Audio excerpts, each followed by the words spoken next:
닐은 S급 마법, 다른 사람의 능력을 복사할 수 있는 능력을 가진 귀족의 아들로 이 세계에 환생했습니다. 그 마법으로 다른 사람의 힘을 복사할 수 있었습니다. 세상에서 가장 훌륭한 디저트를 만들고 싶다는 꿈을 가진 한 남자가 있었습니다. 그는 최고의 대회에 참가하기 위해 수년간 기술을 갈고 닦았습니다. 그는 자신의 팀을 이끌고 아름다운 설탕 공작 봉황을 만들었고 모두가 이미 그가 우승할 것이라고 생각했습니다. 하지만 불행히도 그의 작품이 그에게 떨어지면서 그의 생명은 짧게 끝났습니다. 마지막 숨을 거두는 순간 그는 자신의 삶의 끝에 후회했습니다. 그는 자신의 꿈을 이루고 싶었지만 신은 불공평했습니다. 하지만 신은 그를 위해 다른 계획을 세웠고 다른 세계에 환생시키기로 했습니다. 세상에. 그는 귀족 장군의 아들 밀 모르티네로 태어났습니다. 귀족이었음에도 불구하고 그의 아버지는 항상 백성을 돕기 위해 최선을 다했고 밀에게 다른 사람에게 친절하게 대해야 하는 중요성을 가르쳤습니다. 9살 때 밀은 이미 아버지에게 훌륭한 검객이 되도록 훈련받았습니다. 최고는 아니었고 제빵사가 되고 싶었지만 밀은 계속해서 연습하며 기량을 갈고 닦았습니다. 아버지는 한 손만 쓰는 등 그를 너그럽게 대해 주었지만 동시에 훈련에는 엄격했습니다. 그는 전장에서 칼을 놓는다는 것은 죽음과 같다고 가르쳤습니다. 밀은 아버지를 따라 열심히 훈련하며 간신히 칼을 휘두르며 매 공격을 막아내려 했습니다. 칼을 휘두르며. 그의 눈에는 결의가 가득했지만 그것은 훈련 때문이 아니었습니다. 왜냐하면 밀의 머릿속에는 어떤 디저트를 다음으로 만들지 고르는 것이 가장 큰 전투였기 때문입니다. 물론 그 때문에 그는 칼을 놓쳤습니다. 버터 나이프를 사용하는 것과는 다릅니다. 훈련 후 어떤 사람이 아침 식사 시간이 거의 다 되었고 장군께서 보고서를 검토해야 한다고 알려왔습니다. 장군은 그 자리에서 바로 보고를 듣고 싶어 했습니다. 그 사람은 장군에게 좋은 소식과 나쁜 소식이 있다고 말했습니다. 그 소식을 전하는 사람은 그들에게 콩수하기, 미리 약속했던 대로 풍년이 될 것이라고 알렸습니다. 그들의 영토는 항상 불모지였기 때문에 사람들이 농사를 지을 수 없었습니다.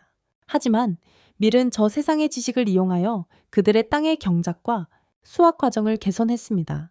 하지만 50명의 산적들이 마을을 향해 온다는 소식이 들려오자 분위기는 급변했습니다. 패스는 산적들이 들판을 파괴하고 자신의 계획을 망칠 것을 알고 불안해했습니다. 디저트를 만들 계획이었죠. 산적들이 자신의 꿈을 망치는 것을 원치 않았습니다. 아버지는 얼마나 준비해야만 하는지 알고 싶어 했습니다. 한 달뿐이었습니다. 아버지는 마을 사람들을 모아 무장시키고 싶어 했습니다. 하지만 밀은 이것이 어리석다고 생각했습니다. 고작 30명 정도만 마을을 지킬 수 있을 테니까요. 그리고 산적들이 마을을 포위하면 장기적으로 생존할 수 없을 것입니다. 오래 버틸 수 없을 겁니다. 그는 아버지의 대화를 들었다. 근처 영주들이 이미 산적들에게 패했기 때문에 지원군을 요청할 수 없다는 것을 알았다. 그리고 지원군을 보내 전투에서 승리한다면 그걸 이용해 땅을 차지할 수 있다는 것을 알았다. 아버지의 부하가 그것을 눈치채고 그가 미래의 영주가 될 책임감을 느끼기 시작했다고 생각한다는 것을 알았다. 그래서 그들은 비장의 카드인 애니메이션이 세계를 지배할 수 없다고 말한 밀을 사용할 것을 제안한다는 것을 알았다. 지금껏 만들어진 가장 종합적인 탈것 전투 게임 워 썬더에 뛰어들어 보세요. 여기 애니메이션을 테마로 한 탈것들도 현실에서 자리를 잡았습니다. 2000대가 넘는 지난 100년에서 현재까지의 탱크 비행기 헬리콥터 함선들을 통해 역동적인 PVP 전투를 경험해 보세요. 하지만 가장 좋은 점은 제한 없이 커뮤니티에서 만든 자신만의 와이프 스킨을 다운로드할 수 있다는 것입니다. 하지만 애니메이션 음성팩을 다운로드한 후 승무원들의 대화를 들어보면 더욱 웅장해집니다. 상상해보세요. 실제로 일본의 위레스 헬리콥터 기사라지를 조종하는 기분을요. 게임 내에서 구매할 수 있으며 실제로 자위대가 사용하는 애니메이션 디자인이 적용되어 있습니다. 스티브, 그럼 뭘 기다리고 있어요? 지금 워 썬더를 무료로 PC, 엑스박스 시리즈 X 및 S에서 플레이하세요. 플레이스테이션. 그리고 만약 당신이 처음이거나 지난 6개월 동안 플레이하지 않았다면 아래 링크를 사용하세요. 대형 보너스 팩을 주장하세요. 여러 프리미엄 차량과 함께 프리미엄이 포함되어 있습니다.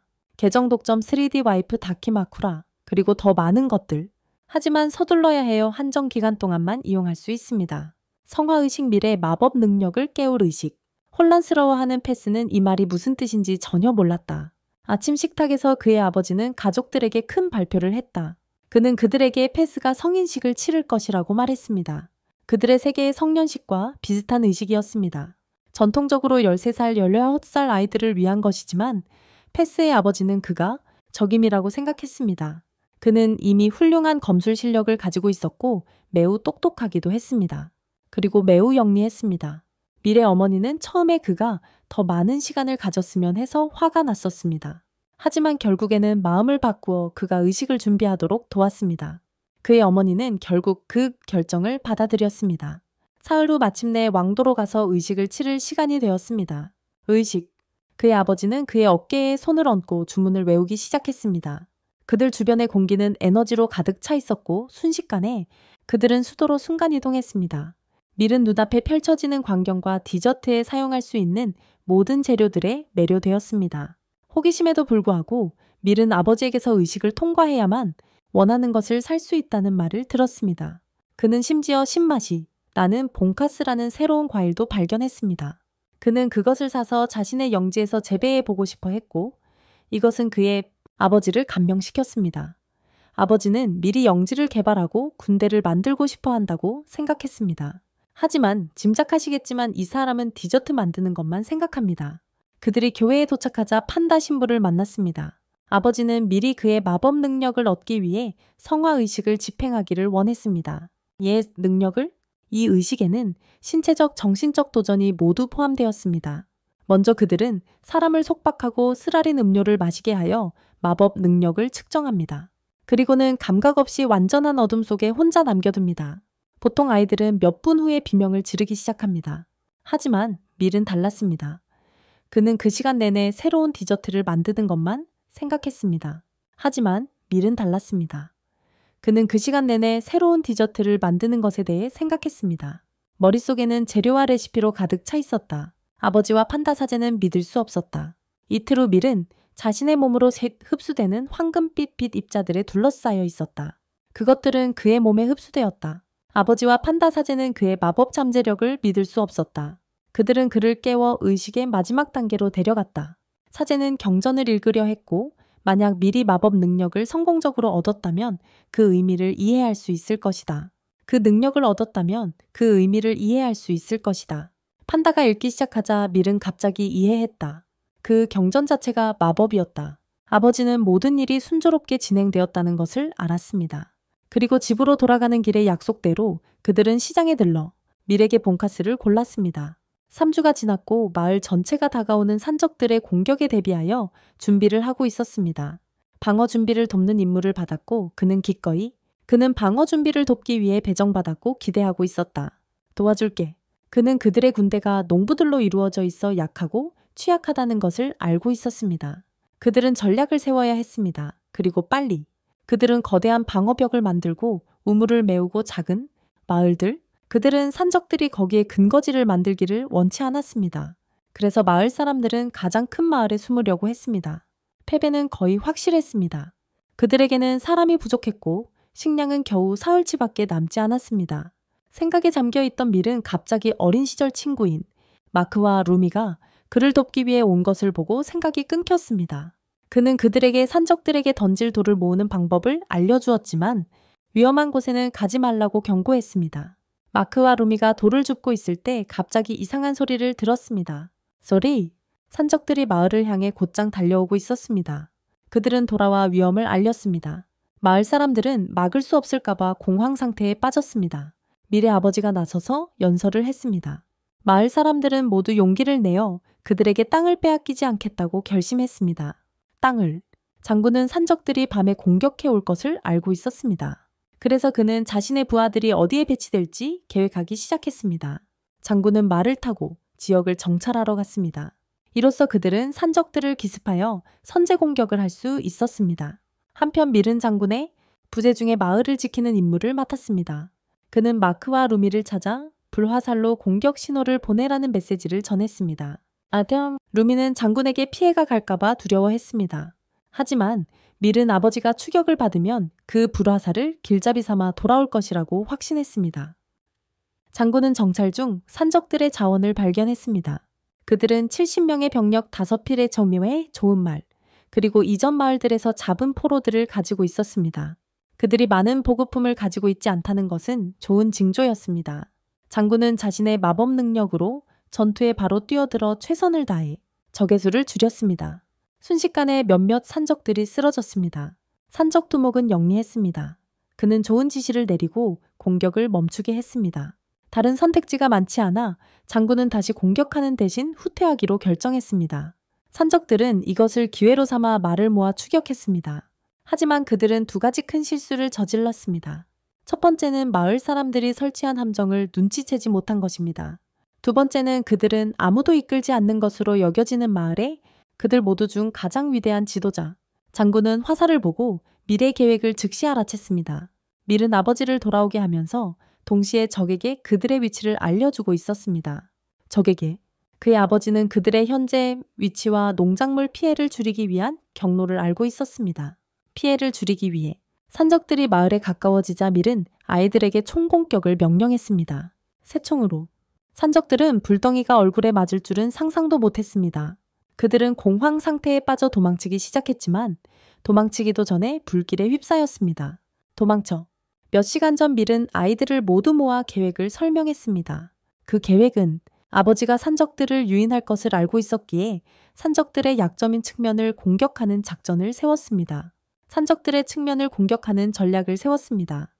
그곳이 그들의 약점이었죠. 아이들을 이용해서 산적들보다 수적으로 우세하게 만들고 그들의 작은 돌팔매를 효과적으로 사용했습니다. 하지만 산적 두목은 포기하지 않았습니다. 그는 돌을 막아내고 담을 기어 올라갔습니다. 그는 재빨리 농부 한 명을 죽이고 나머지 사람들에게 도전했습니다. 농민들이 그를 애워쌌지만 그는 전투 경험이 더 많았다. 산적 두목은 모두 죽이라고 명령했다. 본격적인 싸움이 시작되었고 아이들은 여전히 돌을 던지며 최선을 다했다. 이것이 산적 두목을 짜증나게 했다. 그는 아이들 쪽으로 달려가 공격했다. 아이들은 다리가 움직이지 않았고 곧 피가 바닥에 튀었다. 바닥에 밀은 아이를 밀쳐내고 어깨에 맞았다. 산적 두목은 그를 인질로 삼았다. 밀은 땅에 쓰러져 있는 시체를 보고 재빨리 그를 이용할 생각을 했다. 그의 유리한 점. 그 남자는 바위에 머리를 대었고 밀은 자신의 마법 능력으로 다른 산적들에게 그 부상을 복제했습니다. 그들 또한 머리가 타는 것을 느끼기 시작했고 산적들과 그들의 두목 사이에 혼란을 야기했습니다. 밀은 그 후 두목에게 같은 주문을 사용했고 두목은 그를 풀어줍니다. 산적 두목은 무슨 일이 일어나고 있는지 이해하지 못하고 바위에 맞습니다. 밀이 마법사인지 묻기 직전에 산적들과의 대치는 마침내 끝났습니다. 펫은 마을 사람들에게 식량을 나누어주며 그들의 생계수단, 펫은 가난한 귀족의 아들로 환생한 자신의 이야기를 들려줍니다. 그리고 그의 인생 유일한 목표는 세상을 단 것으로 채우는 것입니다. 경비병들과 마을 사람들은 제압된 산적들을 돌보며 다른 군으로 보낼 계획이었습니다. 펫의 아버지는 그 군의 귀족에게 그들이 산적들을 처리했다고 주장해 주길 바랍니다. 그들은 영광을 잃겠지만 먼저 협상해야 합니다. 그는 적어도 전투 비용과 손실에 대한 보상을 원합니다. 펫의 아버지는 그 후 훈련받은 경비병들과 마을 사람들에게 상을 주기 시작합니다. 무기와 은화로 무장한 용감함. 심지어 펫의 어린 친구들까지 불려와서 펫을 도왔다고 상을 받았습니다. 두 사람은 행복하게 집으로 걸어갔지만 펫은 그들이 물건을 나르도록 도와주러 달려왔습니다. 그는 그들의 일을 칭찬하지만 그들은 겸손하게 돌을 던졌을 뿐이라고 말합니다. 펫은 아무도 목숨을 잃지 않았고 평소처럼 돌아갈 수 있다는 사실에 기뻐합니다. 대로 아이들은 집으로 돌아와 승리를 축하합니다. 축하하는 와중에 마크와 루미는 밖으로 나가서 자신들이 산적들에게 무슨 짓을 했는지 궁금해합니다. 산적들에게 루미는 자신들이 마을 주요 창고에 묶여 있다고 말합니다. 그리고 바로 그때 어리석은 마크가 그들을 확인하기로 결정하는데 미래의 수행원으로서 산적들을 감시해야 하기 때문입니다. 산적들을 감시해야 할 그의 임무 때문이죠. 루미는 동의하고 그를 따라갑니다. 어른들은 그들에게 위험하니 돌아가라고 말합니다. 하지만 마크는 루미를 덤불로 끌고 가 어른들의 주의를 돌리려고 조약돌을 던집니다.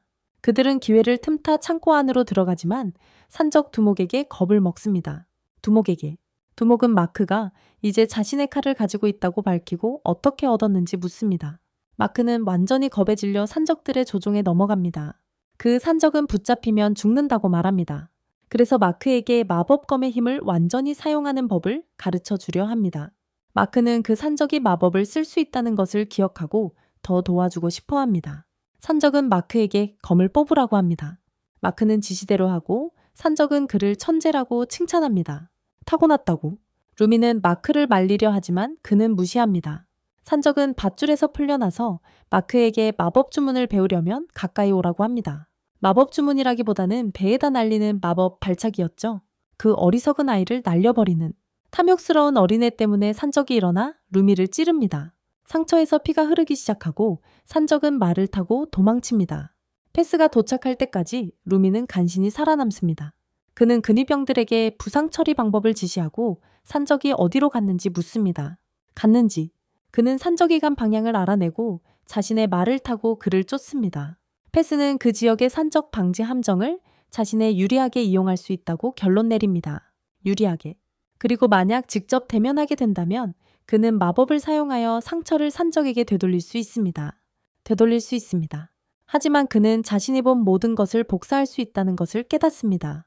한편 아버지는 일어난 일을 알고 경비병들에게 화가 납니다. 패스를 막지 못했다고? 아들을 구하기로 결심한 아버지는 그 산적에게 동료가 있고 상황이 역전될까 걱정합니다. 그러고는 마을 사람들을 안심시키라고 캐서롤에게 말하고 자신은 마법을 사용하여 패스를 찾습니다. 마법으로 패스를 찾습니다. 숲속에서 마크는 산적에게서 벗어나려고 애씁니다. 갑자기 함정에 빠지고 패스가 그들에게 따라잡을 수 있게 됩니다. 산적은 함정 때문에 짜증이 나서 싸울 준비를 합니다. 도적은 패스의 마법이 자신이 입은 상처를 복제할 수 있다는 것을 알고 있기에 그냥 단 한 방의 패스를 끝내려 합니다. 패스는 계속 밀리다가 표적 근처까지 다가갑니다. 어리석은 아이는 패스에게 자신을 버리라고 말합니다. 우리라면 그랬을 겁니다. 하지만 패스는 다릅니다. 그는 절대 친구를 버리지 않습니다.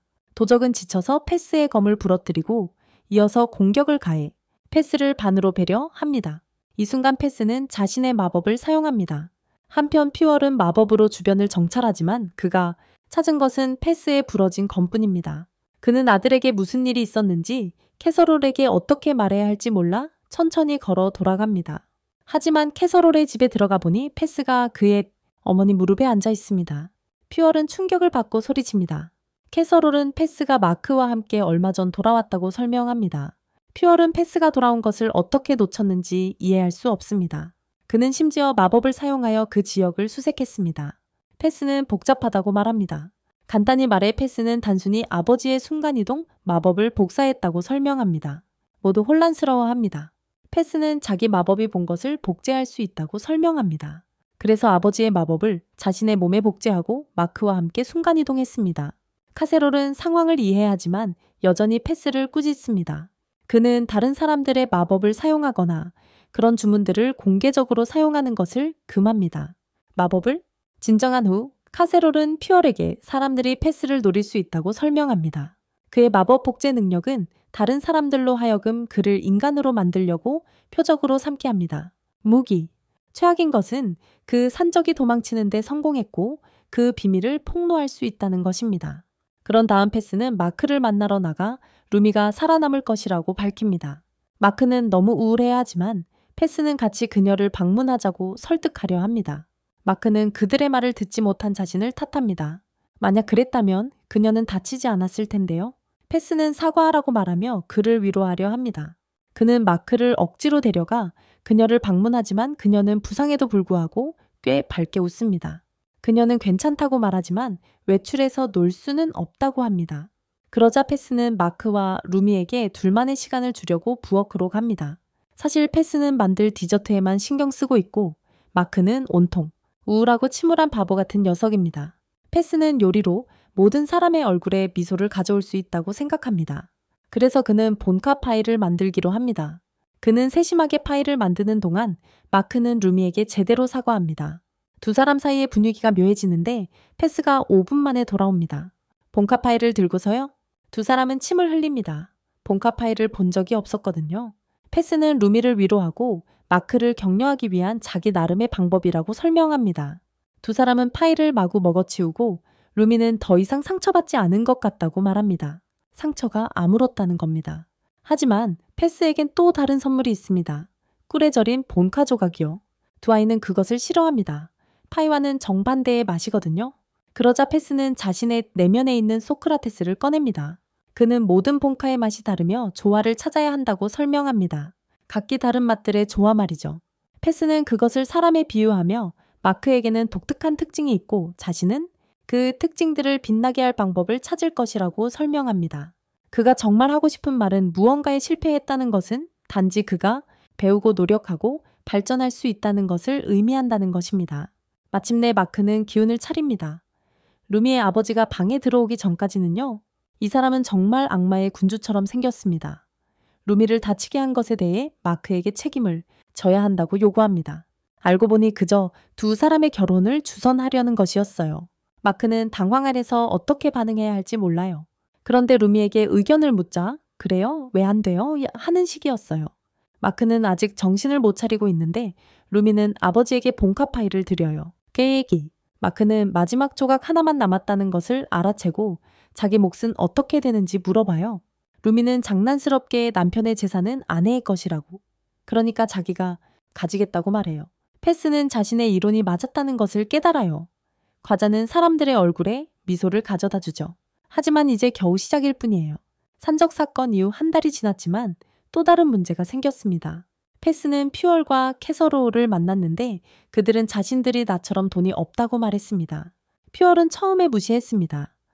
캐서롤은 항상 돈이 없다고 주장했기 때문입니다. 반면 패스는 상황을 해결하고 싶어 했습니다. 캐서롤은 산적들 때문에 두 개의 마을을 폐쇄해야 했고 이제 우물을 다시 파고 집들을 다시 지어야 한다고 설명했습니다. 하지만 모든 마을 사람들을 위한 식량도 필요하고 밭도 수리해야 합니다. 그리고 이 모든 것에 돈이 없습니다. 그들은 산적 두목으로부터 200골드를 받을 예정이었지만 마크의 어리석은 결정 때문에 로바는 상을 받을 기회를 망쳤어요. 카세롤은 다른 귀족에게 돈을 빌리는 것을 생각해봐요. 하지만 아무도 빌려주지 않을 거예요. 근처 모든 땅이 겨울에 피해를 입었고 산적들도 피해를 입혔어요. 할아버지 할머니께 도움을 요청할 수 있는지 질문하지만 그의 부모님은 15년 전에 가족과 연을 끊었어요. 카세롤은 그들이 패스를 할아버지 할머니께 소개조차 하지 않았기 때문에 돈을 구할 수 없다고 말해요. 그는 또한 모든 사람이 패스의 어머니와의 결혼에 반대했던 이유는 그들의 땅이 너무 척박했기 때문이라고 설명해요. 그래서 그들은 기본적으로 도망치기로 결정했어요. 패스는 친구들에게 돌아오고 친구들은 상황을 금방 이해해요. 마크는 그에게 그들에게 숨기지 말라고 말해요. 그들도 도울 수 있으니까요. 패스는 화제를 돌려 루미의 회복에 대해 물어봐요. 루미는 이미 외출할 수 있지만 아직 통증이 있다고 말해요. 마크는 경작지를 더 크게 만들 가능성에 대해 질문해요. 하지만 그럴 시간도 사람도 돈도 없어요. 루미는 패스가 도시에서 과자를 팔 수 있다고 말하지만 그는 생산 비용을 감당할 수 없어요. 생산 비용이요? 마크는 패스가 마법을 가르칠 수 있다고 제안해요. 패스가 마법을 배우려는 이유를 묻습니다. 멍청한 마크는 마법만 쓸 수 있다면 부자가 될 거라고 생각합니다. 물론 그의 장래 아내는 그가 너무 멍청해서 마법을 배울 수 없다고 놀립니다. 그리고 설령 그렇게 하더라도 아마 스스로 불을 지필 겁니다. 그리고 루미는 마법이 열쇠가 될 수 있다고 말합니다. 그녀는 패스에게 마법을 보여주면 아이디어를 얻을 수 있을 거라고 말하고 그래서 그는 결정합니다. 시도해보기로. 패스는 그들에게 땅에 무언가를 그리라고 말합니다. 마크는 마법으로 용을 물리치는 자신을, 그리고 루미는 본카스 몇 개를 그립니다. 그러자 패스는 자신의 마법을 사용하여 그 그림들을 그들의 손에 복사합니다.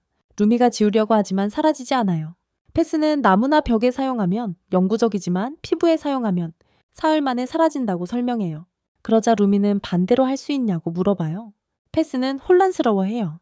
루미는 집이나 누군가의 얼굴 사진을 땅에 그릴 수 있다면 멋질 거라고 설명해요. 패스는 이것이 자신이 찾던 답이라는 것을 깨닫고 즉시 아버지를 만나러 달려가요. 캐서롤은 퓨얼과 그의 아내와 함께 상황에 대해 이야기하고 있었어요. 부모님께 돈을 빌리는 걸 고려했지만 그녀는 확신하지 못했어요. 그것에 대해서 갑자기 패스가 계획을 가지고 방으로 뛰어들어왔어요. 모두 그것을 듣고 싶어 했어요.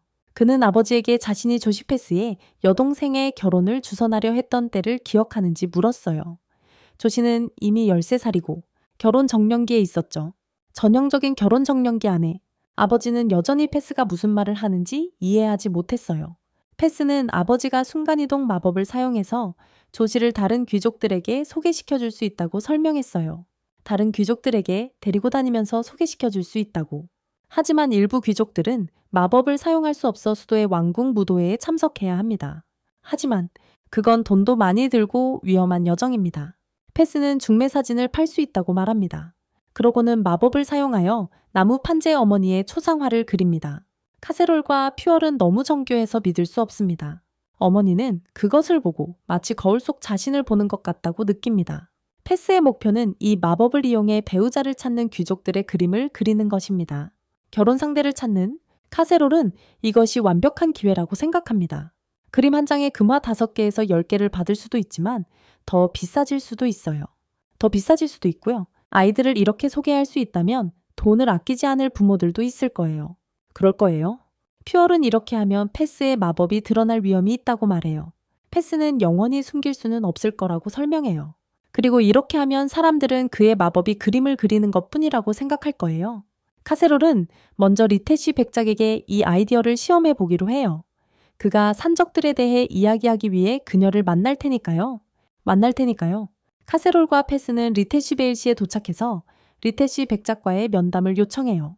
리테시 백작은 창가에서 그녀를 도적 문제를 처리하지 않았다고 비난할지 궁금해하며 지켜보고 있다. 그녀는 카세롤의 공을 칭찬하고 돌려보낼 계획이다.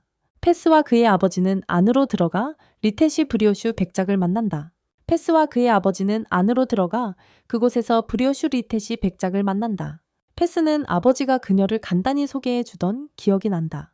그녀는 전 백작의 장녀이지만 아버지는 전투에서 돌아가셨다. 카세롤은 브리오슈에게 경의를 표하고 그녀는 패스가 매력적인 젊은이처럼 보인다고 말한다. 매력적인 젊은이라고? 패스는 존경을 표하려 그녀에게 다가가지만 이미 그녀가 자신들의 행동을 관찰하고 있다는 것을 알아챘다. 그들의 행동을 지켜보고 있었다.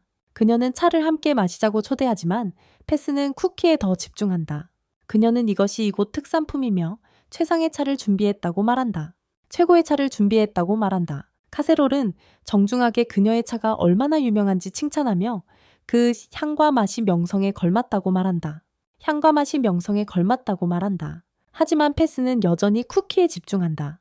그는 하나 집어 먹어보지만 맛이 형편없다는 것을 알게 된다. 브리오슈는 대부분의 아이들이 어떤 종류의 과자라도 좋아하는데 영 이해가 되지 않는다. 패스는 차를 마시며 또 다른 실망감에 잠긴다. 브리오슈는 카세롤이 군사적인 문제뿐만 아니라 자신의 땅에 대한 농업적 변화에도 탁월하다고 칭찬한다. 그녀는 그의 비밀과 지식을 배우고 싶다고 말한다. 그때 카세롤이 뼈를 던진다. 그의 땅에 대한 대부분의 변화는 패스의 조언 때문이다. 그녀는 그가 자신의 업적을 인정받는 것을 거부한다고 생각한다. 브리오슈는 패스에게 그런 훌륭한 아버지를 두어 자랑스러워해야 한다고 말한다. 카세롤과 패스는 이 순간을 기다려왔다. 그녀가 패스와 이야기하고 있으니 이제 그의 진짜 모습을 드러낼 수 있다. 먼저 그는 아버지가 자랑스럽다고 말합니다. 하지만 이어서 아버지의 땅이 수백 명의 산적들에게 습격당했다고 방역합니다. 너무 심각해서 패스와 다른 아이들은 싸움에 참여해야 했습니다. 브리오슈는 아이가 이런 이야기를 하도록 허락한 것을 실수라고 깨닫습니다. 하지만 패스가 다시 공격합니다. 그는 산적들을 신문했는데 그들이 라이트스베일에서 왔다고 밝혔습니다. 그녀는 패스가 손해배상을 요구하려 하고 있다는 것을 깨닫고 척하며 어리석은 브리오슈는 패배를 인정하지 않고 패스에게 증거가 있는지 묻는 실수를 저지릅니다. 그러자 카세롤은 산적 중 한 명이 소유했던 검을 보여주는데 그 검에는 라이트 가문의 문장이 새겨져 있었습니다. 패스는 다시 공격하며 라이트의 부하들이 산적들을 소탕하지 못했고 그 때문에 카세롤의 땅이 습격당했다고 말합니다. 패스는 이 사건으로 문제를 일으키고 싶지 않지만 공격을 받았으니 라이트의 실패에 대한 보상을 받아야 한다고 설명합니다. 그녀는 100골드가 적절하다고 생각하는지 묻지만 패스는 그것이 피해 보상이 안 돼요. 그 아이가 아이 같지 않다는 걸 알고 보상금을 130으로 올리지만 패스는 거절합니다. 아이에게 진 것을 믿을 수 없어 150골드를 주기로 합니다. 패스는 아버지의 의견을 묻고 그들은 계약을 받아들입니다. 계약서에 서명하는 동안 브리오슈는 패스가 예사롭지 않다는 것을 깨닫고 아버지의 땅이 번영하는 이유가 그일지도 모른다고 생각합니다. 특히 협상은 아버지들이 하는 건데 패스는 그냥 자신을 망신시켰습니다. 그래도 150골드는 적은 돈이라고 생각합니다. 자신이 왕의 신임을 잃었습니다. 모든 일이 끝난 후 브리오슈는 패스의 나이 때문에 그를 과소평가했음을 밝힙니다. 패스는 자신이 했던 말에 대해 사과하지만 그럴 필요가 있었다고 말합니다. 그녀는 그가 자신에게 자기소개를 하지 않았다고 말하고 자신의 요청을 다시 한번 이야기합니다. 또 떠나기 전에 패스는 선물을 가져오지 못한 것에 대해 사과합니다. 그래서 그는 1000조각을 꺼내 마법을 씁니다. 브리오슈는 순식간에 자신의 초상화를 그리는 것을 보고 거의 믿을 수 없습니다. 그녀는 선물에 감사하고 패스는 작별 인사를 합니다. 그 후 카세롤은 공작의 손자 카딜락의 성년식에 갔습니다. 그는 공작의 손자 스콜의 성년을 축하합니다. 공작은 스콜을 소개하며 그가 수석으로 졸업했다고 말합니다. 군사학교에서 말이죠. 소녀는 긴장한 채 카세롤에게 경례를 하고 공작은 그의 어색함에 대해 사과합니다. 그는 스콜이 카세롤을 존경하고 그를 만나기를 고대했다고 밝힙니다. 어린 시절 영웅을 말이죠. 카세롤은 영광이라고 말하며 공작에게 패스를 소개합니다. 패스는 편안하고 자신감 있는 태도로 자신을 소개하며 공작에게 깊은 인상을 남깁니다. 그는 차분하게 스콜을 칭찬하고 스콜은 긴장한 나머지 말문이 막힙니다. 공작은 패스가 나이보다 더 성숙해 보인다고 말합니다. 자신의 손자보다 말이죠. 그는 또한 패스가 이미 어른이라고 언급하며 그의 마법이 각성했는지 묻습니다. 패스는 신의 은총으로 마법 능력을 얻었다고 말합니다. 공작은 감탄하며 카세롤 가문이 축복받았다고 말합니다. 패스는 차분하게 운이 좋았다고 겸손하게 대답합니다. 공작은 호기심을 보이며 패스에게 마법을 보여줄 수 있는지 묻습니다. 패스는 승낙하고 집세게 1000조각을 빌릴 수 있는지 묻습니다. 그는 마법을 걸어 아름다운 소녀의 그림을 새깁니다. 공작은 감탄하지만 그의 손자는 심장이 쿵 내려앉습니다. 패스는 이것이 자신과 후베르크 변경백의 선물이며 그는 자신의 딸을 스콜에게 소개하고 싶어 했다고 말합니다. 공작이 마르그라프가 참석하지 못했다는 말을 꺼내며 정말 그의 딸이 맞는지 묻습니다. 딸이 맞는지 확인합니다. 파스는 그녀를 페트라라는 마르그라프의 셋째 딸이라고 소개합니다. 그는 아버지의 마법을 사용해 그들의 영지에 방문하여 그녀를 만났다고 설명합니다. 마르그라프는 현재 분쟁에 휘말려 있고 페트라는 스콜을 만나러 올 수 없어서 이런 식으로 소개하기로 했습니다. 스콜은 그녀에게 푹 빠져서 귀엽고 예쁘다고 말합니다. 파스는 이 기회를 이용해 다음 달에 있을 그녀의 성년식에 초대합니다. 다음 달에 열리는 성년식에요. 스콜은 즉시 승낙합니다. 할아버지는 스콜이 어리석어서 이게 청혼이라는 걸 알아채지 못해서 화가 납니다. 결혼 제안이었죠. 공작은 안전하게 하려고 스콜에게 진정하라고 합니다. 그러고는 거기에 어떻게 갈 계획인지 묻습니다.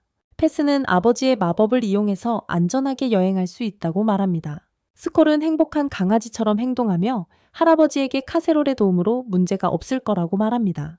문제 없을 거라고요. 공작은 후회하기 시작하지만 패스는 기회로 봅니다. 그는 마르그라브가 몇 년 동안 싸워왔고 지쳐가고 있다고 속삭입니다. 공작은 흥미를 느껴 더 많은 정보를 요구합니다.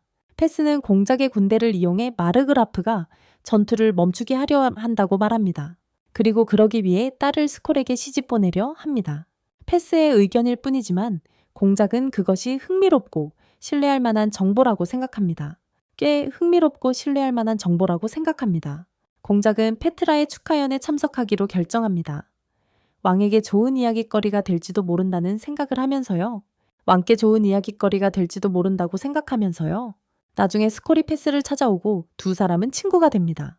스콜은 페트라의 초상화를 그것도 더 매혹적인 것을 또 하나 원합니다. 패스는 두 사람을 맺어주는 것이 목표이기에 결국 승낙합니다. 몇 주가 지나고 겨울이 다가옵니다. 마을 사람들은 집을 다시 짓는 데 시간을 집중합니다. 카세롤은 현재 상황에 만족하고 패스가 사무실로 들어옵니다. 그는 아버지에게 돌아서서 받은 편지를 드립니다. 카세롤은 공작과 마르그라프의 편지를 읽고 그들의 일시적인 수입 문제가 해결되었다고 말합니다. 스콜과 페트라의 약혼이 결정되었기 때문에 2만 개의 은화를 받게 될 것입니다. 페트라의 성년식 때 발표할 것입니다. 마르그라프는 또한 미리 30골드 코인을 보낼 것이며 퓨얼은 그것을 말을 사는 데 쓸 수 있다고 생각합니다. 카세롤은 그 자금이 페트라를 보호하는 데 사용될 것이라고 설명합니다.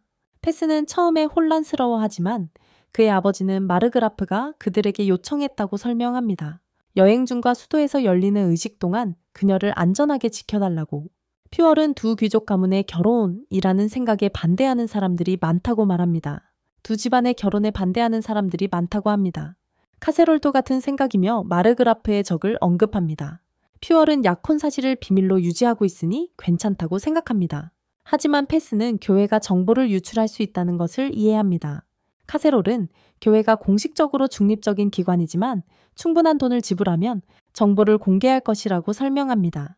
패스는 또한 그들이 중립적이라고 주장하기 때문에 엄청난 양의 정보를 수집할 수 있다는 것을 깨닫습니다. 중립적이라고 주장하기 때문에 카에서롤은 자신의 순간이동 주문으로 페트라를 스스로 보호할 수 있다고 말하지만 페트라와 그녀를 보호하는 경비병들을 동시에 수도로 순간이동시키는 것은 어려울 것이라고 합니다. 동시에 말이죠. 퓨얼은 수도에서 용병을 모집할 수 있다고 말하지만 적이 침투할 수도 있습니다.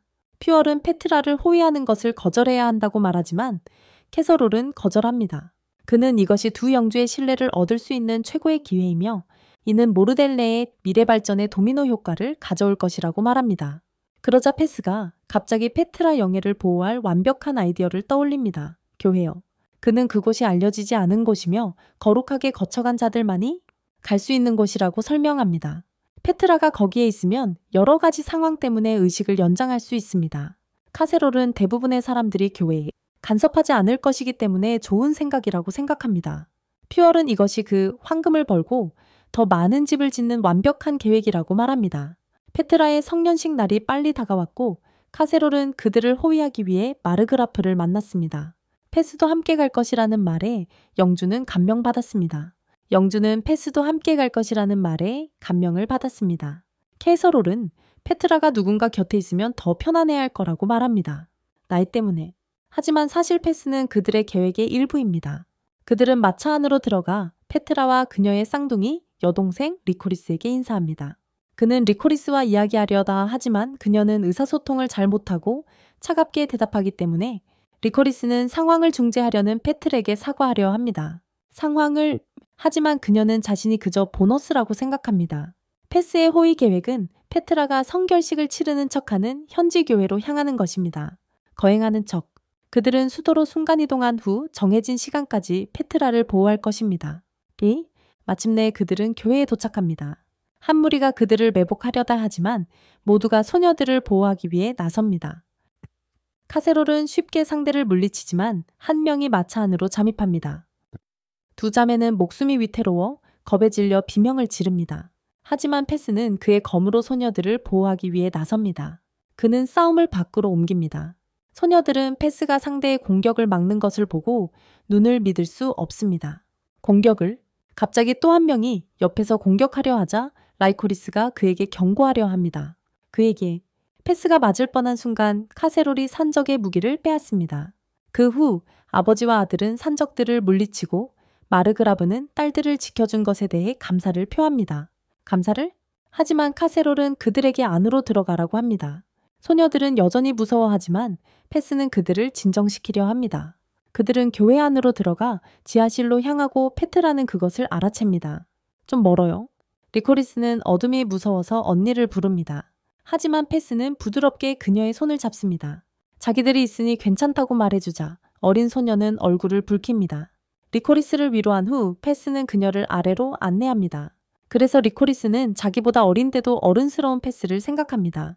어른처럼 언니의 손을 잡고 싶었지만 자신을 언니와 비교하지 않는 유일한 사람은 패스라고 생각합니다. 언니와 비교하지 않는 사람은 패스뿐이라고 생각해요. 항상 우유부단했고 언니가 선택받았다고 생각합니다. 신부가 더 예뻐서요. 자신이 그저 쩔이라고 생각해서 자존감이 낮아요. 계단 끝에 도착하자 패스가 그들을 방 안으로 안내하며 모두 한 줄로 손을 잡으라고 말합니다. 그들은 그의 지시를 따르고 카세롤은 마법을 사용하여 그들을 보발비아의 교회로 순간이동시킵니다. 한편 도시의 다른 쪽에서는 이상한 남자가 허름한 집에 살고 있습니다. 그는 용병들에게 자신을 위해 일을 해달라고 부른 이유를 설명합니다. 그래서 아마니아 저택을 재건할 수 있게 그는 그들에게 카딜색 가문에 타격을 입힐 계획이라고 말합니다. 용병들은 돈만 주면 뭐든지 함으로 누구를 죽여야 하는지 묻습니다. 그 괴짜는 그들에게 아무도 죽일 필요가 없다고 설명합니다. 그들의 임무는 특정 여자를 그에게 데려오는 것입니다. 만약 성공하면 금 10립을 받을 것입니다. 그 무리의 리더는 그 여자가 귀족인지 묻습니다. 그 괴짜는 그들에게 페트라를 원한다고 말하고 망치지 말라고 합니다. 그 무리가 떠난 후 그들은 그 괴짜가 너무 거만하다고 이야기합니다. 그들은 그 바보가 단지 이 되기 위해 이 모든 계획을 세웠다는 사실에 호기심을 느낍니다. 귀족이라고. 그들은 그 괴짜의 의도를 이해하지 못하고 페트라를 데려간 것에 대해 자신들이 비난받을 것이라고 생각한다. 페트라를? 대장은 그 괴짜의 계획에는 두 가지 목표가 있다고 설명한다. 첫 번째는 카딜색 가문의 명성을 파괴하는 것이고 두 번째는 그가 그녀를 구했고 그 소녀와 결혼해서 귀족이 될 거라고 주장한다. 그녀의 순결을 보호하려 할 것이기 때문에 가능한 일이다. 그녀의 순수함을. 교회로 돌아온 마르그라브는 페트에게 판다 사제가 의식을 시작하기를 기다리고 있다고 말한다. 그러자 카세롤이 파스에게 중요한 임무를 줍니다. 페트라가 일을 마칠 때까지 리코리스를 접견실까지 안내하는 일입니다. 아버지는 리코리스가 다소 지쳐 보인다고 설명합니다. 파스는 리코리스에게 다가가 그곳에서 쉬기가 힘들 거라고 말합니다. 그리고 그녀가 쉴 수 있도록 따로 방을 준비해 두었다고 말합니다. 리코리스는 주저하지만 파스는 손을 내밀며 쉬는 것이 중요하다고 말합니다. 리코리스는 수줍게 그의 손을 잡고 파스는 그녀를 안내합니다. 동시에 페트라를 호위할 마차와 경호원들이 교회에 도착하고 페트라는 예식을 마친 후 아버지와 함께 떠납니다. 안에서 파스는 리코리스의 시녀가 함께 가지 않고 남아있어서 약간 당황합니다. 페트라, 시녀 페라가 리코리스를 보호하러 왔다며 다소 공격적으로 설명합니다. 파즈는 처음에 놀라서 좀 쉬어도 되냐고 묻습니다. 갑자기 땅이 흔들리며 바닥에 거대한 구멍이 생깁니다. 리코리스와 파즈는 구멍으로 떨어지고 카레스는 도움을 요청합니다. 카세롤이 무슨 일인지 알아보려고 서둘러 방 안으로 들어옵니다. 그는 먼저 상황을 살핀 후 이 거대한 끝없는 구덩이가 마법사에 의해 만들어졌다는 것을 깨닫습니다. 그는 상황을 변경에게 설명하라고 퓨얼에게 명령한 후 구덩이로 뛰어듭니다. 한편 파즈는 깨어나 무슨 일이 있었는지 이해하려고 합니다. 자신의 가난한 가정 때문에 인질로 잡혀있는 이유를 의아해한다. 그리고 리코리스를 보고 그들이 리코리스를 노리고 있음을 깨닫는다.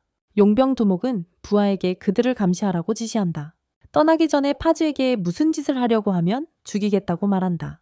주저없이 리코리스를 지켜야겠다고 결심한다. 카세롤은 마침내 끝없이 펼쳐진 거대한 구덩이의 끝에 도착하고는 범인이 이미 도망쳤다는 것을 깨닫는다. 리코리스가 깨어나고 파즈는 그녀에게 무슨 일이 일어났는지 이해하는지 묻는다. 리코리스가 이해하지 못하자 파즈는 자신이 아는 모든 것을 설명하고 진정하라고 말한다. 처음에는 걱정했지만 파즈를 믿기로 한다. 그들을 지키는 사람이 파즈가 자랑하려 한다고 말합니다. 파즈는 주위를 둘러보고 이곳이 몰락한 공작 가문의 소유였음을 알아챕니다. 10년 전에 그는 페트라우송의 가능한 위협 목록을 읽은 것을 기억해내고 그 목록에 공작이 한 명밖에 없었음을 깨닫습니다. 알마니아 공작이었습니다. 그는 마법을 사용하여 정보를 리본벨트에 복사한 다음 자신의 아버지의 마법을 사용하여 아버지에게 순간이동시킵니다. 한편 카세롤은 교회로 돌아와 더 많은 정보를 얻을 수 있는지 확인합니다. 알아보려고 그 순간 방 안에 빛이 비추고 리본이 나타납니다. 카세롤이 그것을 잡고 정보를 읽습니다. 파즈와 리코리스가 알마니아의 저택에 억류되어 있다는 사실이 드러납니다. 그들은 전 공작 가문 출신의 누군가가 범인임을 깨닫습니다. 한편 용병단장은 리코리스가 아니라 페트라를 데려왔다는 사실을 깨닫고 화가 나서 방 안으로 들어옵니다. 그는 그녀를 공격하려다 하지만 파즈는 마법을 사용하여 그녀 옆으로 순간이동합니다. 하지만 용병단장에게 주먹을 맞습니다. 다른 남자는 어리둥절하지만 단장에게 무슨 일인지 묻습니다. 단장은 잘못된 여자를 데려왔기 때문에 돈을 받지 못할 것이라고 설명합니다. 그리고 지금 약혼 발표가 진행 중입니다. 파즈는 그들의 진짜 의도를 깨닫지만 생각할 시간이 없습니다. 산적들은 목격자를 남기지 않기 위해 그들을 죽이려 합니다. 리더가 패트릭에 집중하지만 파즈는 스스로를 풀고 스탠드 중 하나를 사용한다. 칼로 그녀를 지키기 위해서였다. 그는 다른 놈을 쓰러뜨리고 완전히 혼란스러워하는 두목과 맞서 싸우려 합니다. 완전히. 리코리스는 안도하고 파즈는 자신이 그녀와 함께 있을 거라고 말합니다. 파즈는 앞으로 나아가 용병 두목에게 항복할 것을 요구하지만 산적은 거절하며 싸움이 이제 막 시작되었다고 말합니다. 하지만 파즈는 이것이 체크메이트라고 말합니다. 그 도적은 파즈가 단지 아이일 뿐이라는 것을 과소평가했음을 깨닫습니다. 카세롤이 몇 초 후에 문을 통해 달려 들어오지만 파즈는 그들에게 먼저 리코리스를 걱정하라고 말합니다. 그 도적은 자신이 감금한 방에서 탈출할 수 없다는 것을 깨닫고 실수했음을 깨닫습니다. 그는 인질들을 가두기로 결정했습니다. 하지만 그는 포기하고 싶지 않아 마법을 사용하여 구멍을 만들고 도망칩니다. 카세롤은 그의 어깨를 두드리며 얼마나 걱정했는지 말합니다. 공작과 마르그라프 가문의 기사들이 리코리스를 걱정하며 도착합니다. 카세롤은 기사들에게 그녀를 후베르크에게 데려가 상황을 설명하라고 말합니다. 밖에서 파즈가 그 난장판의 배우를 찾았는지 묻습니다. 퓨얼은 자칭 공작 아메아가 뒤쪽으로 도망치려 했다고 대답합니다. 후문으로 기사들은 카세롤도 와서 공작에게 모든 것을 보고하길 원했지만 도망친 도적을 쫓아야 했기에 퓨얼을 대신 보내라고 명령했습니다. 그들은 탈출 경로에 대한 단서를 찾을 수 있는지 확인하기 위해 저택 안으로 서둘러 들어갑니다. 하지만 파즈는 그 도적이 도망칠 만큼 마법이 많이 남지 않은 것 같다고 말합니다. 멀리까지. 그들은 갑자기 무언가를 깨닫고 방으로 돌아갑니다. 도적은 구멍에서 나와 도망치는 척했지만 단순히 그들이 떠나기를 기다리고 있어요. 카세롤은 산적을 잡으려 하지만 파즈가 그를 막고 자신이 해결하겠다고 말합니다. 자신이 처리하겠다고 합니다. 산적은 9살짜리 아이와 싸우게 되어 운이 좋다고 생각하며 파즈를 인질로 잡고 도망칠 계획을 세웁니다. 파즈를 죽이려고 칼을 휘두르며 돌진하자 카세롤은 아들의 안전을 걱정합니다. 아들을 걱정합니다. 하지만 산적의 칼이 두 동강 납니다. 산적은 부러진 칼을 보고 어리둥절해하고 파즈는 그 틈을 타서 그를 쓰러뜨립니다. 산적이 쓰러지자 파즈는 아버지가 항상 하던 말과 같은 충고를 해줍니다. 적의 눈을 절대 떼지 말라고. 카세롤은 아들이 무사한 것을 안심하지만 산적의 칼이 어떻게 부러졌는지 궁금해합니다. 파즈는 벽의 균열을 이용해 칼을 부러뜨렸다고 설명합니다. 카세롤은 처음에는 걱정했지만 파즈를 영리한 아이라고 부릅니다. 한 달 후 파즈와 카세롤은 공식 약혼 만찬에 참석합니다. 둘 다 사건 이후 괜찮아 보여서 다행이라고 생각합니다. 캐틀색 경이 그들에게 다가옵니다. 캐틀색 경은 사건을 처리해 준 것에 대한 보답을 어떻게 해야 할지 묻습니다. 그러고는 파즈에게 직접 감사를 표했고 파즈는 겸손하게 자신의 임무를 다했을 뿐이라고 답했습니다. 기사로서 말이죠. 카세롤은 스콜을 언급하며 그에게 남자다운 모습이 있다고 말합니다. 하지만 공작은 페트라를 보고 첫눈에 반해서 여전히 어색하고 긴장하고 있다고 말합니다. 첫눈에 말이죠. 하지만 파즈는 자신의 의견을 말하며 스콜이 이미 차분하고 믿음직한 남자가 되어가고 있다고 밝힙니다. 믿음직한 남자로 말이죠. 캐틀색은 스콜이 약혼 후 더 믿음직한 남자가 되기를 바란다고 말합니다. 약혼 후에 말이죠. 그 후후 영주는 파즈의 의견을 바탕으로 스콜을 재평가해야 한다고 말합니다. 우리 애가 재빨리 주님께 감사드린 후 공작에게 이야기하고 싶은 게 있다고 말합니다. 무언가를 지난달 사건에 대해 찜찜한 게 있다고 말합니다. 범인이 치밀하고 자세한 계획을 세우고 은신처까지 마련했으면서도 가장 기본적인 것을 실패했다는 점이 이상하다고 생각합니다. 제대로 된 표적을 정하는 것 말입니다. 그들의 계획에 문제가 있었던 건 아마도 페트라에 대한 편향된 정보가 있었기 때문이라고 말합니다. 페트라에 대한 정보가 잘못되었다는 거죠. 폐가에 접근할 수 있는 내부 고발자가 있었을 거라고 생각합니다. 그래서 파즈는 제3자가 자신의 이익을 위해 모든 것을 조종했다고 생각합니다. 목적이요? 파즈는 제3자가 허위 정보를 유출하고 아마야의 수도 내 동태를 간과했다고 생각합니다. 수도에서의 움직임을요? 공작은 누가 그랬을지 생각해보지만 답을 찾지 못합니다. 파즈는 그것이 가장 이익을 보는 사람이어야 한다고 말할 뿐이야. 마치 누군가가 아마야 가문에게 미움을 받았고 가문이 파괴된 후 권력을 잡았다. 그리고 그 사람이 아마야 가문이 다시 권력을 잡는 것을 막기 위해 이 사건 전체를 일으켰다는 거죠. 다시 권력을 되찾는 것을 막기 위해서요. 캐틀스익은 파즈가 자신을 암시하고 있다는 것을 이해하고 그에게 직접 묻는다. 하지만 파즈는 아이의 음모론에 대한 꿈 이야기를 하며 얼버무립니다. 공작은 파즈가 그냥 어린아이인 줄 알았지만 그는 빠르게 파즈의 날카로움과 능력을 이해하게 된다. 그는 정말 똑똑하군. 캐슬색은 아들의 말을 멈추게 하려 했지만 파즈는 화제를 돌립니다. 그 지역에서는 농작물을 재배하기 어렵고 아직도 필요하다고 말씀하셨어요. 좀 도와주세요. 캐틀색이 돈이냐고 묻자 파즈는 그랬으면 좋겠다고 대답한다. 공장님께서 도와주시면 영광입니다. 캐틀색은 이게 요청이 아니라 특히 파즈가 나설 때는 위협이라는 걸 알고 있습니다. 공장님께 인사하려던 참이었는데 실수로 말해버릴지도 몰라서요. 그에게도 같은 이론을 설명했어요. 캐틀색은 당황하여 그들에게 도움을 주기로 한다. 마르그라프가 대화에 참여하여 리코리스를 보호해준 파즈에게 감사를 표한다. 그러고는 파즈가 성인식을 마쳤다고 말한다. 파즈는 마르그라프가 자신의 혼담 이야기를 할 것이라고 생각하며 그것을 확인한다. 하지만 마르그라프는 파즈가 유명해지고 모든 사람들의 제안이 쇄도할 것이라고 확신한다고 말한다. 그래서 그는 자신의 위치를 확보하고 싶어 한다. 파즈는 무뚝뚝하게 그래? 라고 대답한다. 하지만 마르그라프는 그에게 누군가에게 관심이 있는지 묻는다. 카세롤이 파즈가 대답하는 것을 막으려 한다. 하지만 파즈는 아직 좋은 것을 찾지 못했다고 대답한다. 후버크는 파즈가 자신의 딸에 대해 어떻게 생각하는지 묻는다. 페트라가 방금 약혼했기 때문에 파즈는 혼란스러워하지만 후버크는 자신이 말하는 것이 자신이 구해놓은 리코리스라는 것을 밝힌다. 파즈는 혼란스러워하고 공작은 웃고 카세롤은 얼굴을 손바닥으로 가린다. 후버크는 리코리스가 그 생각을 좋아한다고 설명한다. 파즈는 긴장된 목소리로 영광이지만 자신은 리코리스가 자신보다 더 나은 사람을 만날 자격이 있다고 생각한다고 말한다. 자신의 신분이 낮기 때문이다. 하지만 후버크는 파즈가 리코리스를 거절하는 것에 짜증을 낸다. 자신이 마음에 드는 사람을 만나면 결혼할 거라고 인정했습니다. 그는 파즈에게 리코리스의 어떤 점이 마음에 안 드는지 물어보며 파즈를 당황하게 합니다. 파즈는 상황을 설명하려 하고 후베르크는 그의 결정을 요구합니다. 파즈는 얼어붙은 차에 리코리스는 훌륭한 여성이라고 답합니다.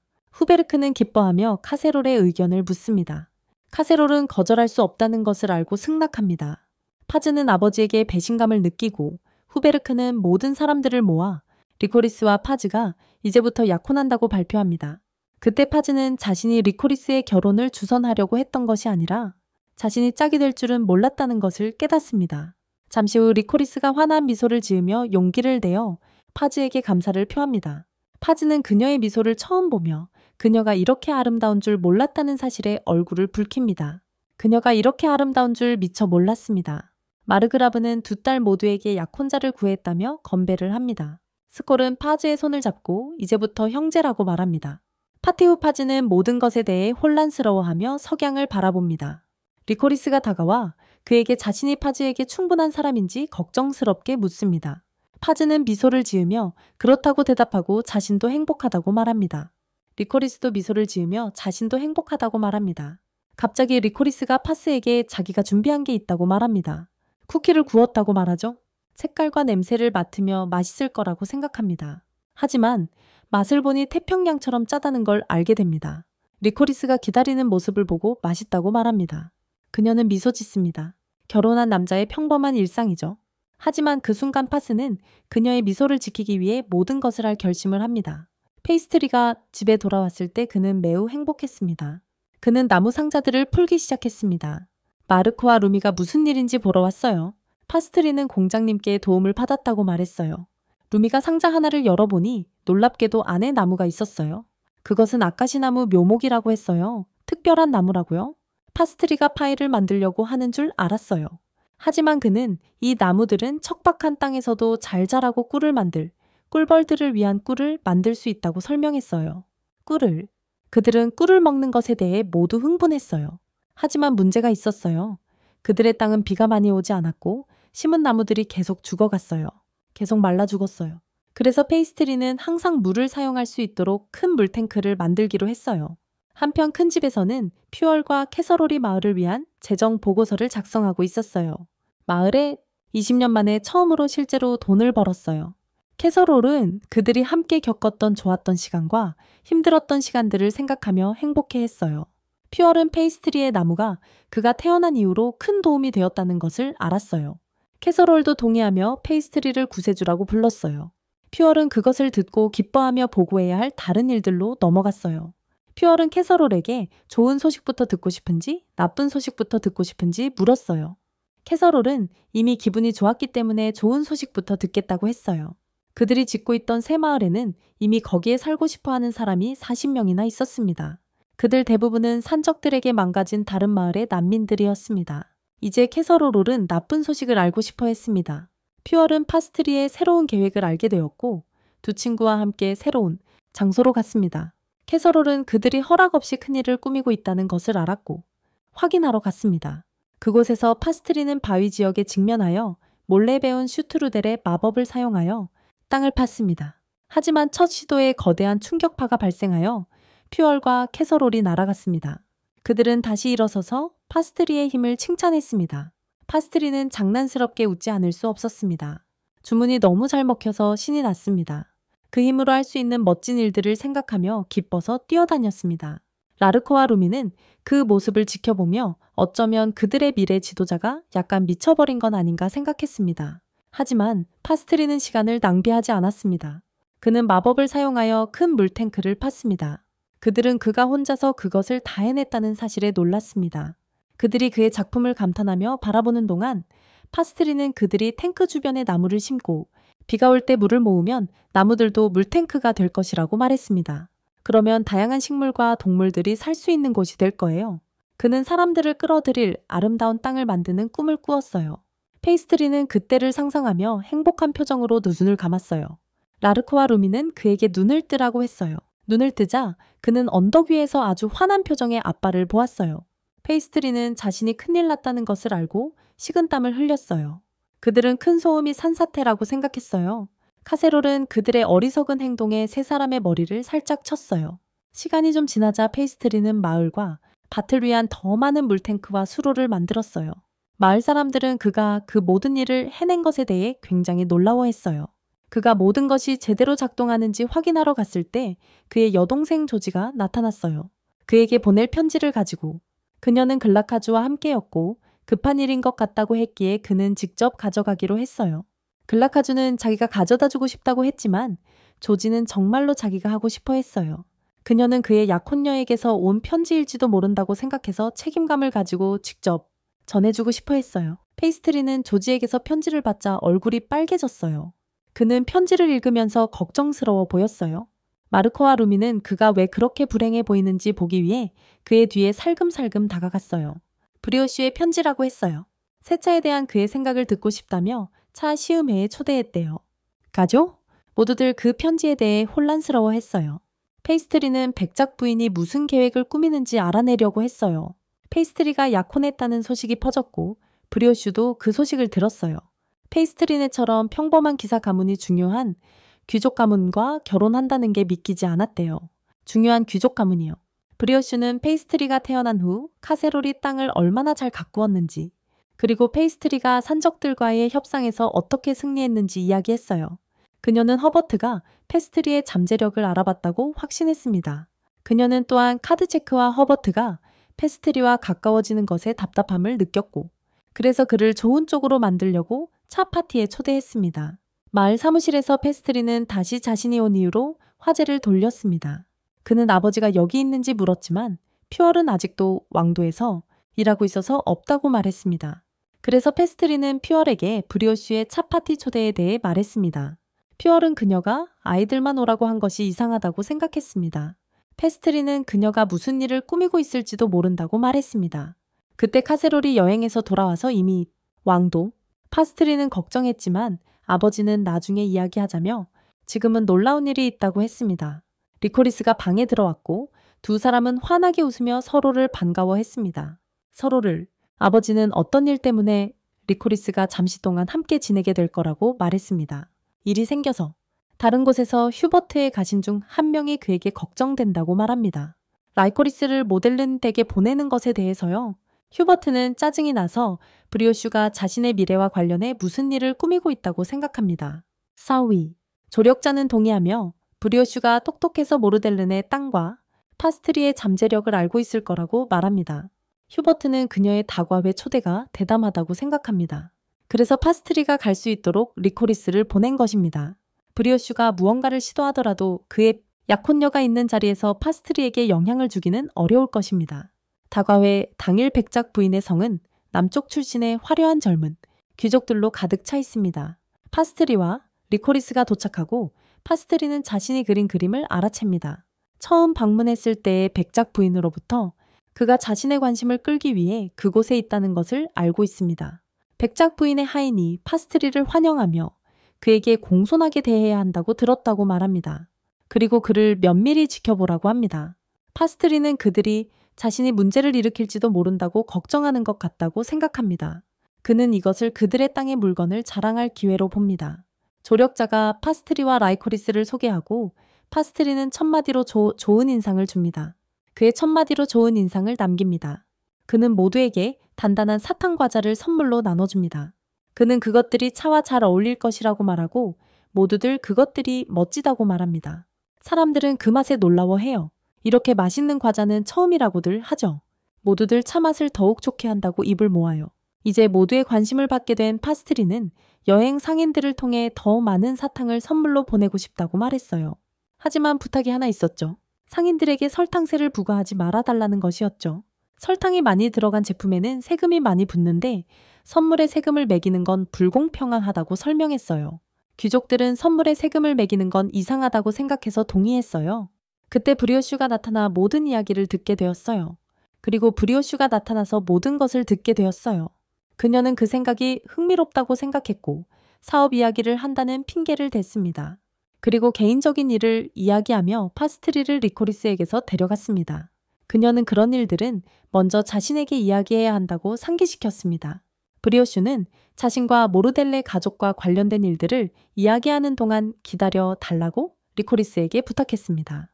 모르델레 가족, 그들은 앉았고 그녀는 파스트리에게 곧바로 무엇을 원하는지 물었습니다. 파스트리는 브리오슈에게 자신의 사탕을 몇 개 맛보게 했고 다른 사람들처럼 그녀도 그 사탕을 좋아했습니다. 그녀는 그 사탕을 좋아했습니다. 그는 물설탕꿀로 만들었다고 말했습니다. 그러고는 그는 이 모든 재료들을 자신의 농장에서 직접 재배할 계획이라고 말하며 그녀를 놀라게 했습니다. 가족 땅을 이용해서 3년 안에 사탕을 대량 생산할 거예요. 브리오슈는 놀랐어요. 그들의 땅은 농사짓기에 별로 좋지 않았거든요. 별로였어요. 하지만 브리오슈는 페스트리가 해낼 수 있다는 걸 알았어요. 페스트리는 브리오슈의 도움이 필요했어요. 브리오슈는 항구에 접근할 수 있었고 세금 이야기는 이 만남을 위한 핑계였죠. 그건 이 만남을 위한 핑계였어요. 브리오슈는 페스트리가 뭘 계획하는지 걱정하기 시작했어요. 어떻게 될지 몰랐지만 사탕 만드는 걸 돕기로 했어요. 페스트리는 기뻤지만 그의 계획을 계속 주시하고 싶어 했어요. 한편 파티에서는 사람들이 페스트리에 대해 끊임없이 이야기하고 있었어요. 브리오슈의 조수가 파스트리 때문에 라이코리스 기분을 상하게 하려고 했습니다. 이 파티에서 많은 새로운 팬들을 얻을 거예요. 리코리스는 마음에 들지 않았고 그래서 그 자리를 떠났습니다. 페스트리와 브리오슈의 만남은 끝났습니다. 파티셰는 백작 부인의 막강한 인맥 덕분에 기뻐했어요. 그 덕분에 자신에게 도움이 될 테니까요. 딱딱한 사탕을 많이 만들어. 브리오슈는 리코리스와의 관계에 대해 이야기하려 했지만 그녀가 다른 것을 묻고 싶어 하는 것 같아서 페스트리는 대답하지 않았습니다. 브리오슈가 그에게 말하게 하려고 애썼고 바로 그때 리코리스가 들어왔습니다. 상황을 정말 어색하게 만들었어요. 파스트리는 리코리스의 이름을 부르려 했지만 브리오슈가 아직 그를 붙잡고 있었고 그녀는 비밀 계획이라도 있는 것처럼 미소 짓고 있었다. 결국 리코리스가 화가 나서 도망치자 파스트리는 브리오슈에게서 벗어났습니다. 백작 부인은 지켜보며 파스트리가 쫓아가는 모습이 우스웠다고 생각했습니다. 리코리스를 따라잡았어요. 그녀의 사과를 듣고 놀랐어요. 그녀의 사과에 놀랐어요. 설명하려던 찰나 리코리스가 화가 난 이유를 말했어요. 그녀는 대연회장에 여인들이 자신에 대해 이야기하는 것을 듣고 그가 혹시 다른 사람이 그를 좋아한다고 해서 그를 떠나지 마. 페이스트리는 그녀에게 너무 걱정하지 말고 편하게 있으라고 했어. 그럴 일은 절대 없을 거라고. 리코리스는 누구하고든 쉽게 말하는 언니 페트라와는 다르다고 말했어. 페트라는 대담했고 모두가 그녀를 좋아했지. 리코리스는 자신도 언니처럼 되었으면 좋겠다고 생각했어. 페이스트리는 그녀가 페트라보다 조금 조용할 뿐이라고 그래도 괜찮다고 말했어. 그는 있는 그대로의 그녀를 좋아했어. 페이스트리는 시간을 보내면 더 좋아하게 될 거라고 확신했어. 그는 그녀에게 자신을 믿고 자기 말을 믿어달라고 부탁했어. 페이스트리는 잠시만 기다리고 무슨 일이 있어도 자신을 믿어달라고 부탁했어. 그러고는 잠깐 나가야 한다며 아빠의 마법을 써서 사라졌어요. 한편 브리오슈는 그 둘 사이에 약간의 문제를 일으켰다는 사실에 기뻐했어요. 커플. 파스트리는 돌아와서 그녀에게 사탕 사과를 건네주며 자신이 그녀를 위해 특별히 만들었다고 말했어요. 그녀. 캐러멜의 하트 모양을 새겼어요. 리코리스는 그것을 받아 한 입 베어 물었어요. 그녀는 놀랐어요. 너무 맛있었고 함께 사탕을 만들었던 행복했던 기억을 떠올리게 했어요. 함께 기쁨의 눈물이 그녀의 얼굴을 타고 흘러내렸지만 페스트리는 그것을 보고 걱정했습니다. 그녀는 행복해서 우는 거라고 그에게 말했습니다.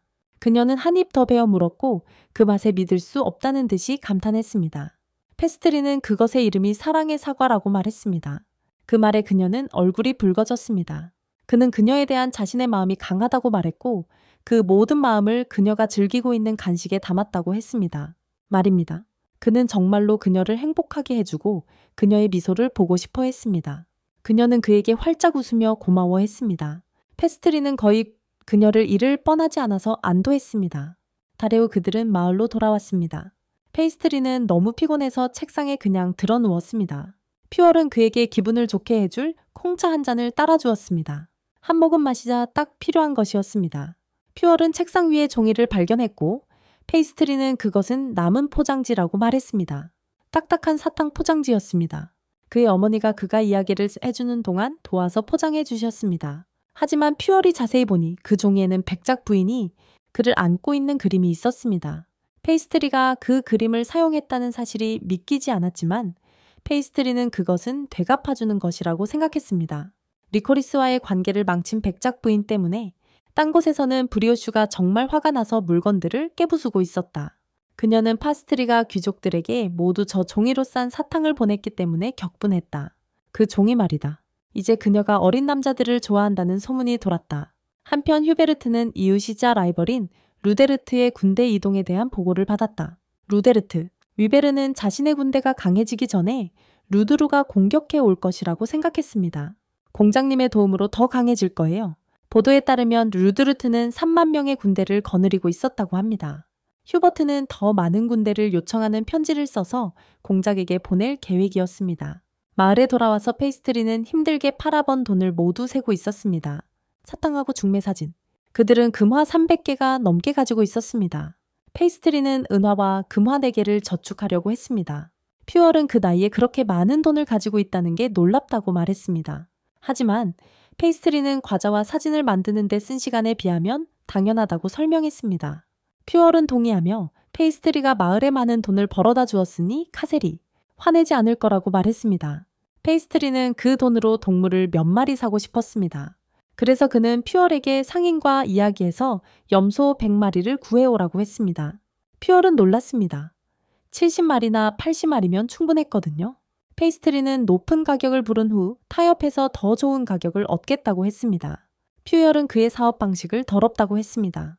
페이스트리는 심지어 상인에게 당나귀 3마리를 더 달라고 했고 퓨얼은 그에게 너무 몰아붙이지 말라고 경고했습니다.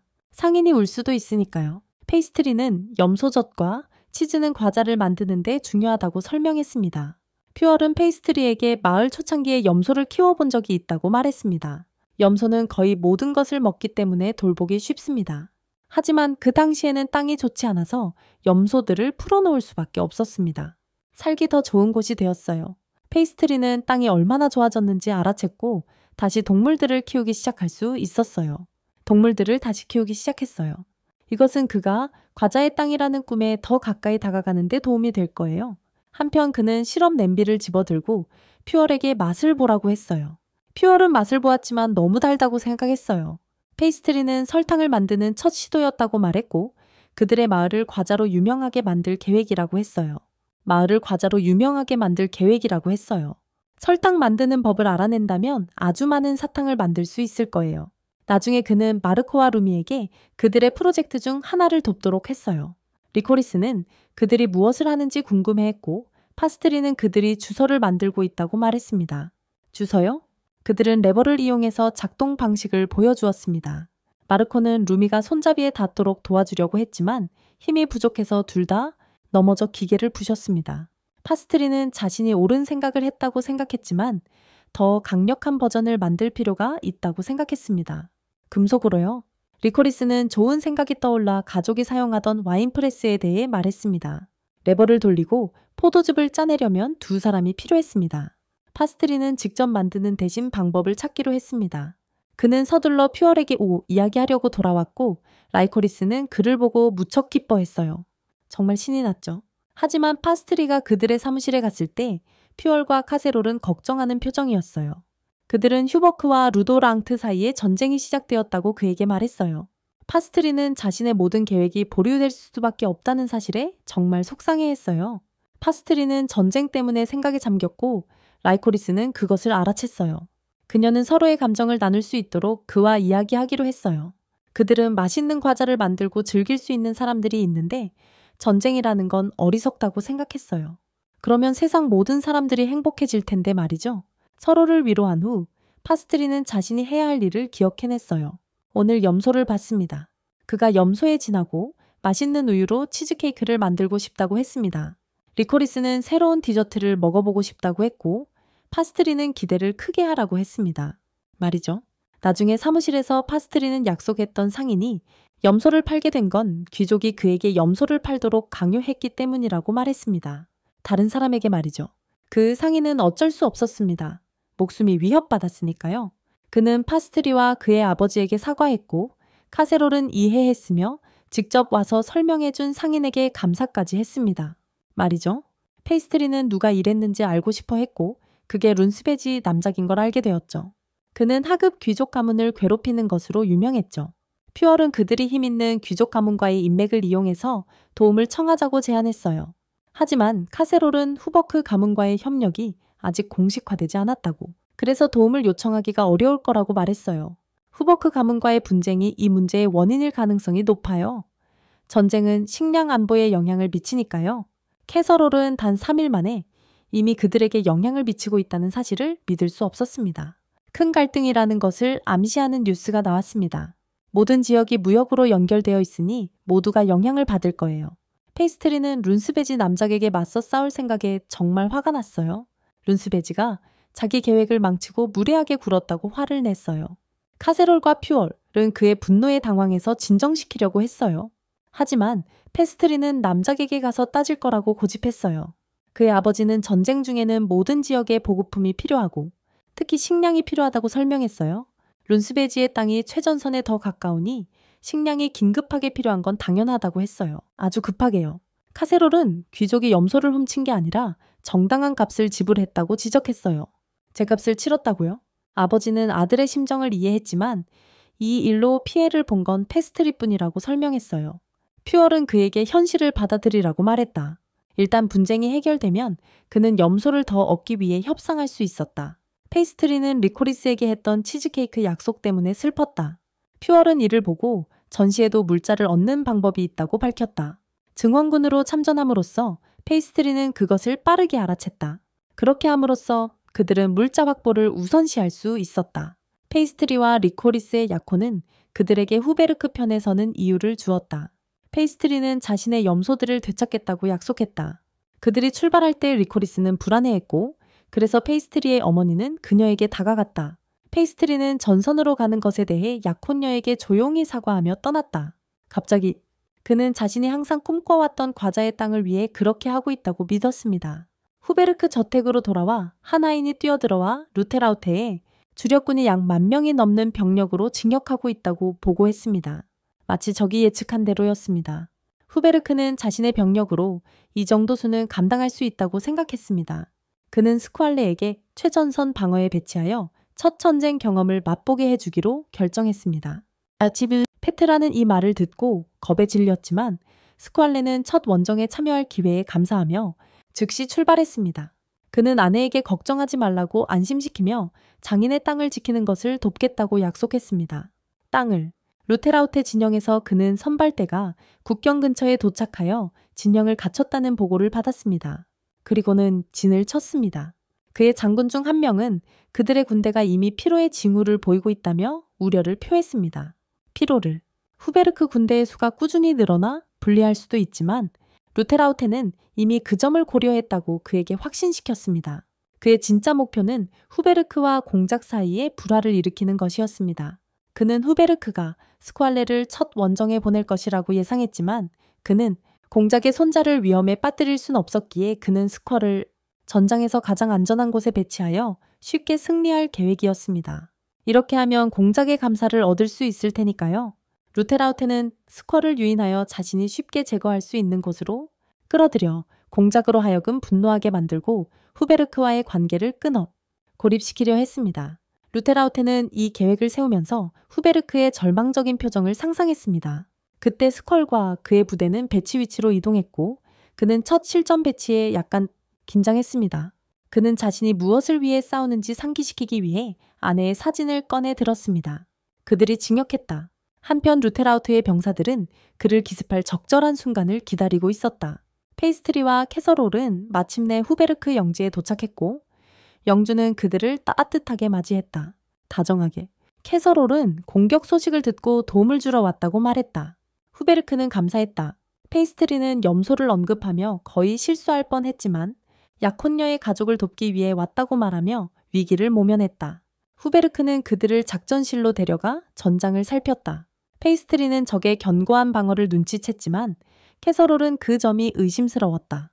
자세히 살펴보니 처음엔 괜찮아 보였지만 뭔가 이상했습니다. 페이스트리는 아버지의 전투 본능이 발휘되는 것을 보고 적의 방어 진영이 이상하다고 말했습니다. 그들은 위치를 재검토했고 그것은 전장의 하찮은 부분에 있는 부대를 매복하기 위한 것이었습니다. 스퀄의 부대라는 것을 깨달은 후버크의 얼굴은 공포로 변했습니다. 스퀄은 적이 북동쪽에서 공격해 올 것이라는 정보를 받았고 현재 위치에서 그들과 맞설 준비를 했습니다. 그는 적이 원거리에서 약 20명 정도 발견되었다는 보고를 받았습니다. 젊은 영주는 군대를 규합하여 전진했지만 아무것도 찾지 못했습니다. 적의 흔적이 없었습니다. 그때 적이 뒤에서 기습해 매복에 빠졌다는 또 다른 보고가 들어왔고 적의 수는 보고된 것보다 훨씬 많았습니다. 보고된 것보다 훨씬 많은 수의 적이 뒤에서 기습해 왔습니다. 스쿠알레 부대는 혼란에 빠졌고 병사들을 잃었습니다. 젊은 영주는 침착함을 유지하려 애쓰며 군대에게 숲으로 향하라고 명령했습니다. 숲으로. 불행히도 숲에도 적군이 있었고 그들의 총병력은 보고된 것보다 약 100포배나 많았습니다. 보고된 수보다 약 105배나 많았습니다. 스퀄레의 부관은 명령을 기다렸습니다. 스퀄은 순식간에 포위되었고 명령을 내리는 사람이었기에 주요 표적이 되었습니다. 그는 명령을 내리는 사람이었으니까요. 상황이 절망적으로 보이던 바로 그때 블랙에이지의 화살이 침입자들을 쓰러뜨리기 시작했습니다. 침입자들을 말이죠. 카세롤도 남은 적들을 해치고 나왔습니다. 스퀄은 그들이 자신을 구하러 온 것을 보고 놀랐습니다. 그는 페스트리의 목소리를 들었고 페스트리는 그가 무사한 것을 보고 기뻐했습니다. 페스트리는 스퀄에게 그의 첫 번째 투입 소식을 듣고 그를 돕기 위해 왔다고 말했습니다. 투입이요? 페스트리가 손을 내밀자 스퀄의 눈에는 안도의 눈물이 고였습니다. 카세롤과 일행은 적들을 신속히 처리하고 스퀄을 데리고 휴베르트의 궁전으로 돌아왔습니다. 휴베르트의 궁전으로. 휴베르트는 그를 그런 상황에 처하게 한 것에 대해 재빨리 사과했지만 스퀄은 분명히 흔들리고 있었습니다. 포위당했음에도 불구하고 포기하지 않았던 스퀄을 위해 카세롤은 그의 기분을 풀어주려 했습니다. 포위되었음에도. 하지만 스퀄은 파스트리와 아버지가 제때 도착하지 않았더라면 큰일 날 뻔했다는 것을 알고 있었습니다. 제때 도착하지 않았다면 휴베르트는 루테라우트가 철수하기로 결정했고 축하할 계획이라고 밝혔습니다. 하지만 스퀄은 자신의 무능함을 떨쳐낼 수 없었습니다. 그는 너무 큰 충격을 받아 페트라와 시간을 보내는 것을 거부하며 혼자 있고 싶다고 말했어요. 혼자 있고 싶다고 했어요. 카세롤과 휴버트는 첫 전투치고는 좀 심하다고 생각했지만 공작의 군대를 물려받을 사람으로서 그에게 이 경험이 필요하다고 믿었어요. 페트라는 그가 정말 걱정되었고 그를 어떻게 위로할 수 있을지 궁금해했어요. 카세롤은 루미가 다쳤을 때 마르코를 위로했던 파스트리를 떠올리며 파스트리에게 도와달라고 부탁했어요. 페트라조차 스퀄을 위로하지 못했기에 파스트리는 자신 없었지만 스퀄이 다시 웃는 모습을 보고 싶다고 말했어요. 그 말은 파스트리에게 리코리스가 예전에 했던 말 사람들은 과자를 먹으면 웃고 행복해할 거예요. 그 말에 아이디어가 떠올라 부엌을 사용하겠다고 요청했습니다. 부엌에서 파스트리는 스퀄레가 자신의 무능력을 자책하고 마음을 닫았다고 생각했습니다. 그래서 그는 스퀄레에게 특별한 의미가 있는 과자를 만들 필요가 있었습니다. 시간이 빨리 흘러 연회가 시작되었습니다. 모두가 스퀄레의 무능력을 비난하는 것 같았지만 카세롤은 그를 위로하려고 했습니다. 첫 전투를 치렀음에도 불구하고 스퀄레는 자신이 실패했다고 느꼈습니다. 그를 위로하려 했습니다. 첫 전투를 치렀지만 스쿠알레는 자신이 실패했다고 느꼈습니다. 후베르크까지 대화에 참여하여 자신도 과거에 실패했던 경험을 언급했습니다. 첫 전투. 하지만 스쿠알레는 자신이 잃은 병사들에 대한 죄책감과 자책감을 떨쳐낼 수 없었다. 일은 파스트리는 갑자기 부엌에서 돌아와 후베르크의 승리를 축하했다. 그리고는 자신의 과자를 선물로 내밀었고 즉시 모든 사람의 시선을 사로잡았다. 스쿠알레도 포함해서. 그는 그 파이의 첫 조각을 호기심 어린 스쿠알레에게 건넸다. 스쿠알레는 이름을 물었고 파스트리는 그것은 타르트 타테행이며 그를 위해 특별히 만들었다고 대답했다. 스쿠알레는 그것을 맛보고 맛있다고 생각했다. 그가 페이스트리가 왜 이 레시피를 선보였는지 물었습니다. 페이스트리는 타탱 자매가 만든 이 디저트의 기원을 설명했습니다. 그는 타르트는 과일을 얹어 반죽을 구워 만든다고 말했습니다. 하지만 어느 날 자매들은 굽는 팬에 반죽을 올리는 것을 잊고 과일만 구웠습니다. 자매들은 굽는 과정 중에 타르트 반죽을 넣는 수밖에 없다고 생각했습니다. 니다. 이 레시피의 기원이 바로 그것입니다. 그러고는 현실적인 평가를 내리며 이 레시피는 굽기 실패 후에 만들어졌다고 설명했습니다. 실패라는 단어가 스쿠얼에게는 트라우마를 떠올리게 했습니다.